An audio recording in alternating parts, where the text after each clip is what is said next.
사랑합니다. 성도 여러분, 오늘도 우리 하나님께서 지켜주시기를 기도합니다. 느헤미야 2장 12절 17절 말씀 읽어드리겠습니다.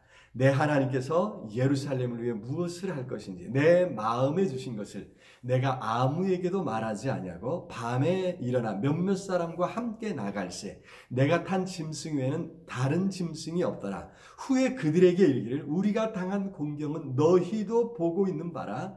예루살렘이 황폐하고 성문이 불탔으니 자 예루살렘 성을 건축하여 다시 수치를 당하지 말자 하고. 아멘. 바사 제국의 수도에서 왕의 술관으로서 편안하게 지낼 수 있었는데 느헤미야는 예루살렘 성의 재건을 위해서 하나님 앞에 기도하고 응답받아서 예루살렘으로 돌아왔습니다. 그래서 더욱 확신 가운데 일을 할 수 있었겠지요. 하지만 느헤미야는 서두르지는 않았습니다. 하나씩 준비했고 차근차근 절차를 밟아갔습니다. 먼저 먼 길을 여행했기에 사흘 동안 몸을 추스렸습니다. 그 후 예루살렘의 상황이 어떤지 자세히 조사를 시작했습니다. 예루살렘 성벽의 상태가 어떤지, 무엇을 해야 할지, 어떻게 하면 좋을지 치밀하게 계획을 세웠던 것입니다. 이를 위해서 몇몇 사람들과 함께 했습니다. 그리고 이스라엘을 모았습니다. 방백들을 모으고 유다 사람들을 모았습니다. 그리고 나서야 이야기하죠. 예루살렘 성을 건축하여 다시 수치를 당하지 말자 권면했을 때 모두가 한 마음으로 동참했던 것입니다.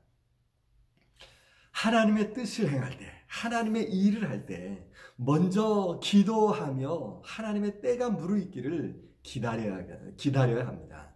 그리고 절차를 잘 따라야 합니다. 마음이 급해서 서두른다고 되는 일이 아닙니다. 절차를 따라서 차근차근 일을 진행해 갈 때 가장 빠르고 가장 바르게 하나님의 일을 할 수 있습니다. 하나님의 일인데도 절차도 무시하고 법도 무시하고 규모 없이 대충 할 수야 없지 않겠습니까? 그래서 하나님의 일을 할 때 치밀하게 준비하는 것입니다.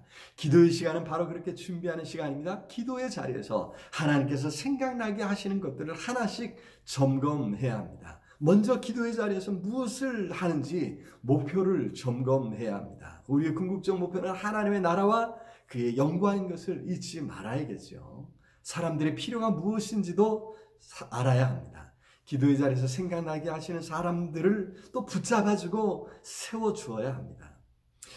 자, 그래서 일이 시작되기까지 느헤미야는 아무에게도 무슨 일을 하려는지 말하지 않았습니다. 내 하나님께서 예루살렘을 위해 무엇을 할 것인지 내 마음에 주신 것을 내가 아무에게도 말하지 아니했다. 말하는 순간 사람들의 눈치를 보게 되겠죠. 그래서 치밀하게 준비한 후에야 느헤미야는 무엇을 할 것인지 사람들에게 이야기했습니다. 모든 준비를 다 마쳤을 때 사람들이 동참할 수 있도록 모든 상황을 공유했던 것입니다. 그 선한 힘이 우릴 감싸시니 믿음으로 일어나릴 기대하네.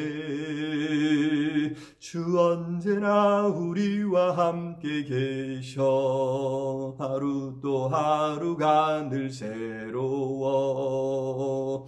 그렇습니다. 기도하며 기다렸고 최선을 다해 준비했기에 하나님의 선한 능력으로 하나님께서 선한 능력으로 감싸시고 덮으실 것을 믿습니다. 믿음으로 일어날 일을 기대하며 하나씩 순종하며 가는 것입니다. 조급해하지 마십시오. 서두르지 마십시오. 하나님의 때 하나님께서 반드시 이루어 주실 줄로 믿습니다.